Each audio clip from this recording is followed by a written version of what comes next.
వసతి దీవెన విధానం ద్వారానో ప్రతి పేదవాడు కూడా ఉన్నతమైనటువంటి చదువులు చదువుకోవాలనే ఒక ఆలోచనతో ఆ రోజున రాజశేఖర రెడ్డి గారు ఫీజు రియంబర్స్మెంట్ విధానాన్ని తీసుకుంటే ఇవాళ ఈ మధ్యకాలంలో అధికారంలోకి వచ్చినటువంటి చంద్రబాబు నాయుడు ప్రభుత్వం పేద విద్యార్థులకు సంబంధించినటువంటి ఫీజు రియంబర్స్మెంట్ నిధుల్ని విడుదల చేయకుండా ఇవాళ చదువుతున్నటువంటి విద్యార్థులందరూ కూడా విద్యకు దూరం అవుతున్నటువంటి పరిస్థితులు అనేక జిల్లాల్లో ఇవాళ చూస్తూ ఉన్నాం. చదువుని అర్ధాంతరంగా ఆపుకొని, ఎందుకంటే కాలేజీల్లో ఫీజులు కట్టకపోతే కాలేజీలకి రానినటువంటి పరిస్థితులు, చదువుకున్నటువంటి విద్యార్థులకు సంబంధించి కూడా పరీక్షల్లో పాస్ అయినప్పుడు కూడా వాళ్ళకు కావలసినటువంటి సర్టిఫికెట్స్ ఫీజు కట్టలేదని సాగు అడ్డుగా పెట్టుకొని ప్రైవేటు యాజమాన్యాలు ఇవాళ వాళ్ళకు సంబంధించినటువంటి సర్టిఫికెట్స్ ఇవ్వనటువంటి పరిస్థితుల్లో రాష్ట్రంలో వేలాది మంది చదువుని అర్ధంతరంగా మానుకొని ఓ పక్క కూలీ పనులకో వ్యవసాయ పనులకో లేకపోతే చిన్న చిన్న ఉద్యోగాలలో ఇవాళ వాటి కోసం తాపత్రపడి ముందుకు సాగుతున్నటువంటి దౌర్భాగ్యమైనటువంటి పరిస్థితులు ఇవాళ రాష్ట్రంలో చూస్తా ఉన్నాం. నిజంగా చంద్రబాబు నాయుడు గారు సూటిగా అడగదలుచుకున్నా, ఇవాళ రాష్ట్రంలో ప్రజలు మీకు అధికారం అప్పుచెప్పారు, అప్పుచెప్పినటువంటి అధికారాన్ని అప్పుచెప్పినటువంటి పరిస్థితుల్లో ఇవాళ ఈ రాష్ట్రంలో మీరు పేద ప్రజలకు సంబంధించి ముఖ్యంగా పేద విద్యార్థులకు సంబంధించినటువంటి అంశాలపై ప్రత్యేకమైనటువంటి దృష్టి సారించాలా. ఎందుకంటే మీరు చెప్పే మాటలు ఆ విధంగా ఉన్నాయి. మీరేం చెప్తా ఉన్నారు? దేశ విదేశాలకు సంబంధించి అనేకమైనటువంటి సంస్కరణలు తీసుకొస్తామని చెప్తా ఉన్నారు. ఈ సంస్కరణ తేవటం దేవుడు మాట ఎరుగు.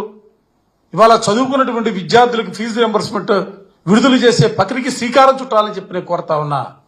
ఎందుకనో చాలా దురదృష్టకరమైనటువంటి పరిస్థితి. చంద్రబాబు నాయుడు గారు ఎప్పుడు ముఖ్యమంత్రిగా పనిచేసినప్పటికి కూడా 2004 పూర్వం 9 సంవత్సరాలు ఈ రాష్ట్రంలో ముఖ్యమంత్రిగా పరిపాలన చేశాడు. కానీ ఏ రోజు కూడా సమాజానికి సంబంధించి ఒక మంచి చేద్దామని కానీ పేద విద్యార్థులు చదువుకోవడానికి అవకాశాలు కల్పించాలనే ఆలోచన ఆయన మధ్యలో ఏనాడు కూడా మెదిలే పరిస్థితి కాదు. ఆ తర్వాత మరలా 2014 నుంచి 2019 వరకు కూడా ముఖ్యమంత్రిగా పనిచేసినటువంటి పరిస్థితుల్లో కానీ మరలా తిరిగి ఈ రోజున ముఖ్యమంత్రిగా ఆయన పదవి కొనసాగిస్తున్నటువంటి పరిస్థితుల్లో కానీ ఆయన చదువుకి పేద విద్యార్థులను దూరం చేయాలా, ఈ రాష్ట్రంలో అందరూ కూడా చదువుకుంటే తమ మనుగుడికే ఇబ్బంది ఎదురవుతుందనే భావంతోనే ఇవాళ చదువుకి దూరం చేసే పరిస్థితులు ఇవాళ రాష్ట్రంలో కనిపిస్తా ఉన్నాయి. బాబు ఒకసారి వెనక్కి తిరిగి ఆలోచించమని అడుగుతా ఉన్నా. నిజంగా నీకు సిగ్గుంటేనో, నీకు సమాజం పట్ల సమాజ అభివృద్ధి పట్ల చిత్తశుద్ధి ఉంటేనో 2004లో డాక్టర్ రాజశేఖర రెడ్డి గారు చదువుకి పేదరికం అడ్డు కాకూడదు, పేద విద్యార్థులుగా పుట్టినప్పటికీ వాళ్ళు జీవితాల్లో ఉన్నతమైనటువంటి చదువులు చదువుకోవాలా, ఆ చదువులు చదువుకోవాలంటే ఒక్క రూపాయి కూడా ఫీజు కట్టకుండా వాళ్ళకు ఉచితంగా చదువు చెప్పే కార్యక్రమాన్ని ఈ రాష్ట్రంలో తీసుకురావాలనే ఆలోచనతోనే మహానుభావుడు రాజశేఖర రెడ్డి గారు ఫీజు రియంబర్స్మెంట్ విధానాన్ని ఈ రాష్ట్రంలో ప్రవేశపెట్టినటువంటి పరిస్థితులు గుర్తు చేస్తా ఉన్నా. ఆయన ప్రవేశపెట్టినటువంటి ఫీజు రియంబర్స్మెంట్ విధానం ద్వారానే ఈ రాష్ట్రంలో ఉన్నటువంటి అణగారిన కులాల్లో పుట్టినటువంటి విద్యార్థులు సైతం కూడా ఉన్నతమైనటువంటి చదువులు చదువుకొని దేశ విదేశాల్లో ఉన్నతమైనటువంటి ఉద్యోగాల్లో స్థిరపడినటువంటి పరిస్థితులు ఇవాళ ఈ రాష్ట్రంలో చూస్తున్న. దేశంలో ఎక్కడా చూడాలా ఫీజు రియంబర్స్మెంట్ విధానం. ఎందుకంటే ఆ రోజున ఆయన తీసుకున్నటువంటి కార్యక్రమాలు, ఆరోగ్యశ్రీ కార్యక్రమం తీసుకున్నా, ఉచిత విద్యుత్ కార్యక్రమం తీసుకున్నా, అంటే పేదల జీవితాల్లో మార్పుకు శ్రీకారం చుట్టాలనే భావంతోనే ఆయన అటువంటి కార్యక్రమాలని రూపకల్పన చేసి ఈ రాష్ట్రంలో ప్రవేశపెట్టినటువంటి పరిస్థితులు. ఇవాళ మరలా కూడా సూటిగా చెప్పదలుచుకున్నా, ఆ రాజశేఖర రెడ్డి గారి బిడ్డగా జగన్మోహన్ రెడ్డి గారు మరో 2 అడుగులు ముందుకేసి విద్యా వ్యవస్థలోనే అనేకమైనటువంటి మార్పులకి శ్రీకారం చుట్టినటువంటి పరిస్థితులు. అంటే కాలేజీ చదువులకు పరిమితమైనటువంటి ఫీజు రియంబర్స్మెంట్ విధానం ఆ విధంగా కాదు. ఎల్కేజీ నుంచి కూడా వాళ్ళకు ఉచితంగా చదువు చెప్పాలా, ఆ చదువు చెప్పే ప్రక్రియలో కూడా పాఠశాలలన్నీ కూడా రూపుమార్పాలా. నాడు నేడుతో మొదలుపెట్టి ఇంగ్లీష్ విద్య తీసుకురావడం కానీ, సిబిఎస్ఈ సిలబస్ కానీ, లేకపోతే ట్యాబ్స్ ఇచ్చే కార్యక్రమం కానీ అనేకమైనటువంటి వ్యవస్థలో మార్పులకి శ్రీకారం చుట్టి ఇవాళ దేశంలోనే ఆంధ్రప్రదేశ్ అంటే అక్షర క్రమంలో కాదు, విద్యా వ్యవస్థలో కూడా ముందుకు తీసుకువెళ్ళినటువంటి ఘనత జగన్మోహన్ రెడ్డి గారికి దక్కినటువంటి పరిస్థితులు.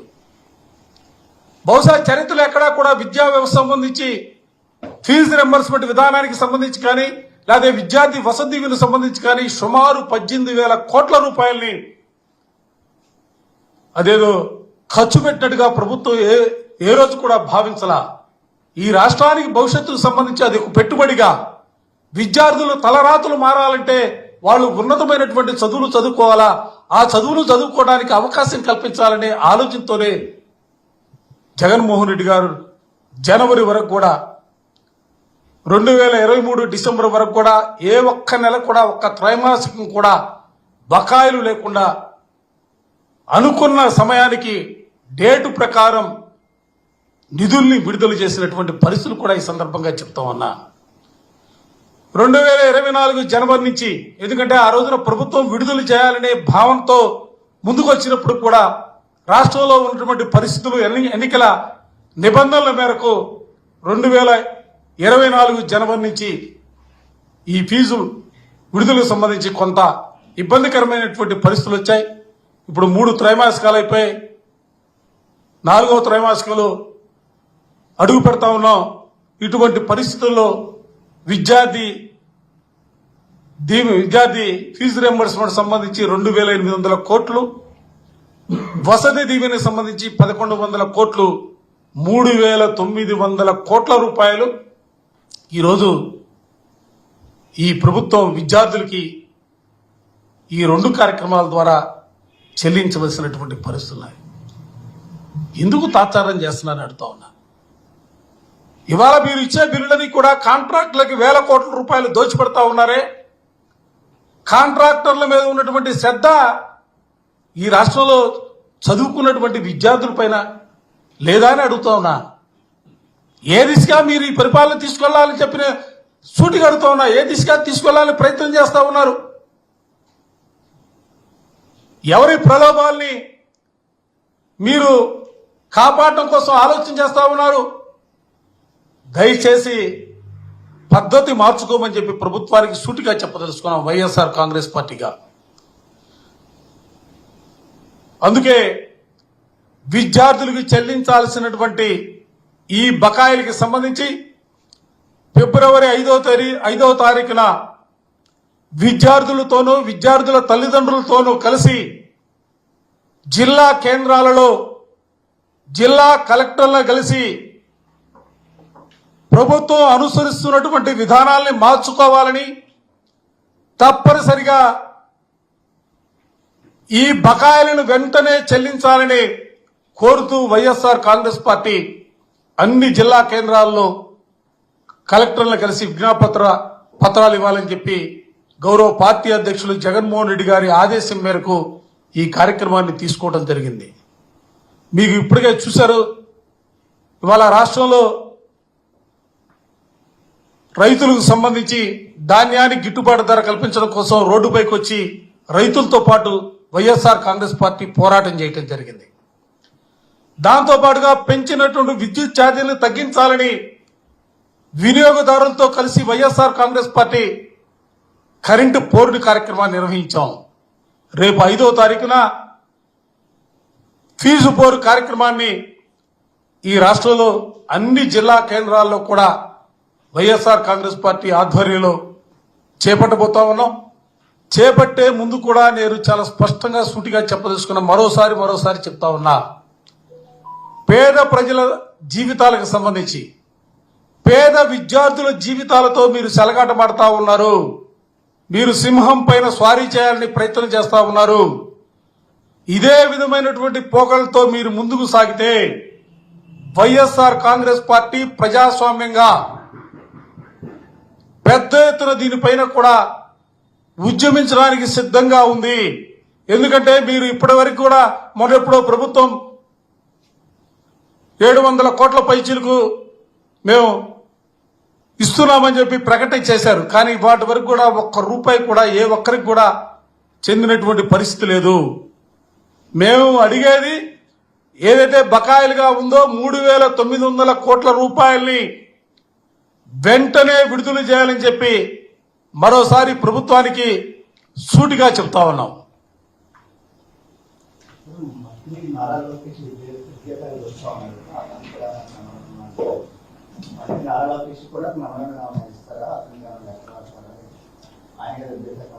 ఇప్పటికే విద్యార్థి లోకం ప్రభుత్వానికి సంబంధించినటువంటి సంబంధిత అధికారులతోనూ మంత్రులతోనూ కలిసి, ఎందుకంటే విద్యార్థులు మాత్రమే కాదు విద్యార్థుల తల్లిదండ్రులు కూడా ఇవాళ వాళ్ళు పడుతున్నటువంటి ఇబ్బందుల్ని ప్రభుత్వ దృష్టికి తీసుకొచ్చినటువంటి పరిస్థితులు. లోకేష్ గారు ఇచ్చారు, చంద్రబాబు గారికి ఇచ్చారు, సంబంధిత అధికారులు కూడా కలిసి విజ్ఞాపన పత్రాలు ఇచ్చినటువంటి పరిస్థితులు. మేము కూడా దీన్ని ఏదో రాజకీయ కోణంలో ఆలోచన చేయట్లా, రాజకీయ కోణంలో కూడా మాట్లాడతలా. ఎందుకంటే ఇది సమాజానికి సంబంధించి, మరీ ముఖ్యంగా పేద విద్యార్థుల జీవితానికి సంబంధించి ఇవాళ మీ ఫీజు రింబర్స్మెంట్ విడుదల చేయకపోతే వాళ్ళ జీవితాలు ఏం కావాలా, వాళ్ళ భవిష్యత్తు ఏం కావాలా? ప్రభుత్వం మారినప్పుడల్లా కూడా మీ ఇష్టం వచ్చినటువంటి మీరు మీ విధమైనటువంటి పోకడలతో ముందుకు సాగుతారా? మీరు 2014 నుంచి 19 వరకు మీరు పరిపాలన చేసిన కాలంలో చివరికి వీళ్ళ బకాయిల్ని కోట్ల రూపాయల బకాయిలు పెడితే అధికారంలోకి వచ్చినటువంటి మా ప్రభుత్వం జగన్మోహన్ రెడ్డి గారి నేతృత్వంలో బకాయిలు చెల్లించలేదా? ఏమనుకుంటా ఉన్నారు? మేము ఏం చెబితే అది నడుస్తూనే భావంతో ముందుకు సాగితే ఇదేమో నియంత రాజ్యం కాదు, ఇది ప్రజాస్వామ్యం. ప్రజాస్వామ్యంలో ప్రజల సమస్యలు పరిష్కరించడానికి ప్రయత్నం చేయాలా, సమాజానికి సంబంధించినటువంటి మరీ ముఖ్యంగా విద్యార్థి లోకానికి సంబంధించినటువంటి అంశాలని పరిష్కరించడానికి ప్రయత్నం చేయాలా. ఆ విధమైనటువంటి ఆలోచన చేయకుండా ముందుకు సాగితే ప్రపంచంలో ఎంతమంది నియంత్రణలు చూసాం, ఎంతమంది ప్రజా వ్యతిరేక విధానాల్ని చేపట్టి ముందుకు సాగినటువంటి వ్యక్తులు చూసాం. ఎవరైనా కూడా విద్య, ముఖ్యంగా నేను నమ్ముతా విద్యార్థి లోకంతో పెట్టుకున్నటువంటి ఏ ఒక్కరైనా కూడా చరిత్రలో కనుమరుగవడం అనేది ఖాయంగా అనేక సాక్ష్యాలుగా చరిత్ర చెబుతున్నటువంటి పరిస్థితులు కూడా ఈ సందర్భంగా చెప్తా ఉన్నాం. మీకు సాధ్యమైంది గవర్నమెంట్ ఎందుకు చేయలేకపోతుంది? అంటే మీరు చేసినప్పుడు ఏమో డిప్యూటీ చేసినప్పుడు శ్రీలంక అయిపోతుందని కూడా కామెంట్ చేసినప్పుడు ఇప్పుడు ఎందుకు చేయలేకపోతున్నారు? వాళ్ళ ఆలోచన, వాళ్ళ విధానం అంటే జగన్మోహన్ రెడ్డి గారి ఆలోచన ఏంటంటే సమాజంలో పేదరికాన్ని రూపుమాపాలనే ఆలోచన దృక్పథంతో ఆయన చేసినటువంటి ప్రతి కార్యక్రమం కూడా డైరెక్ట్ గా ఎక్కడా కూడా మధ్యవర్తులు లేకుండా, బ్రోకర్ లేకుండా బటన్ నొక్కి వాళ్ళ ఖాతాల్లో జమ చేసినటువంటి విధానం. కానీ వాళ్ళ ఈ ప్రభుత్వానికి అటువంటి ఆలోచన లేదు. పేద ప్రజల జీవితాల్లో మార్పు రావాలని కోరుకునే వ్యక్తులు అంతకంటే కూడా కాదు. వాళ్ళ ఆలోచనలు వాళ్ళకి సంబంధించినటువంటి వ్యక్తులు లాభపడాలా, వాళ్ళకి సంబంధించినటువంటి కాంట్రాక్టులకు దోచిపెట్టాలనే ఆలోచనతోనే ఈ ప్రభుత్వం ముందుకు సాగుతా ఉంది. జగన్మోహన్ రెడ్డి గారు చేయంగా మీరు ఎందుకు చేయలేరు? అటువంటి ఆలోచన మీరు ఎందుకు చేయట్లేదంటే వాళ్ళకున్నటువంటి సొంత ఎజెండాలు, వాళ్ళకున్నటువంటి పరిస్థితులు ఉన్నాయి. కానీ ఇది ఈ విద్యారంగానికి సంబంధించి మాత్రం ఇది సమాజంలో కూడా నేను ప్రజాస్వామ్యవాదుల్ని, మేధావులు కూడా నేను వారందరికీ కూడా విజ్ఞప్తి చేస్తా ఉన్నా, ప్రభుత్వ పోకళ్ళని గమనించమని కోరుతా ఉన్నా. ఈ విధమైనటువంటి పోకళ్ళతో ముందుకు సాగితే ఈ రాష్ట్రం ఏమైపోద్ది? ఈ రాష్ట్రంలో చదువుకున్నటువంటి విద్యార్థుల జీవితాలు ఏం కావాలా?